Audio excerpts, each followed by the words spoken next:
கிறிஸ்தவ பெட்டர் இல்லையா? மதத்துல நடக்கலையா? Pastor Jebaraj, John Jebaraj. ம். அவர் பாப் சாங் ஆடுற மாரி ஆடிட்டு இருந்தாரு.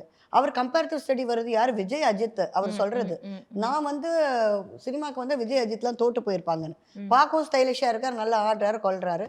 இவர் மேலயும் வந்து போஸ்கோ வழக்கு போட்டப்படுத்திட்டு, இப்ப அடுத்தது இன்னொருத்தர் வந்திருக்கார். பாஸ்டர் ஆரோ. இவர் தண்டையார்பேட்டையை சேர்ந்தவராம். ஓகே. இவர் கல்யாணம் ஆகி குழந்தைங்க இருக்க மனுஷன். ஓகேங்களா? பொண்டாட்டி இவரும் சேர்ந்து தான் அந்த ஊழியத்த பண்ணிட்டு இருக்காங்க தண்டையார்பேட்டையில. அங்க என்ன ஒரு சம்பவம் நடந்திருக்குனாக்கா, இவரு ஆல்ரெடி ஒரு ஃபாதர். ம். இவர் ஒரு கீப்ப வேற வச்சிருந்திருக்காரு. பொண்டாட்டி இல்லாம ஒரு கீப். பா. ம். அந்த பொண்ணு இவங்க ஆஃபீஸ்ல வேலை பார்த்துட்டு இருந்த ஒரு பொண்ணாம். ம். இதோட விட்டாரா அவரு? இல்ல. அங்க வந்து அந்த காணிக்கைலாம் போட்டு ஜெபம் பண்ண வருவாங்கல்ல பொண்ணுங்க. ஆமா. அதுல ஒரு லேடி. கல்யாணம் ஆகி 2 குழந்தைங்களுடைய அம்மா. ஓகே. ரெகுலரா சர்ச்சுக்கு வர ஒரு லேடி அவங்க. அவங்களோட சேர்ந்து தப்பு பண்ணி, அத ஒரு வீடியோ எடுத்திருக்காரு. வீடியோ எடுத்திருக்காருனாக்கா, அது சைட்ல வச்சு எடுத்தாராம். ஓகே.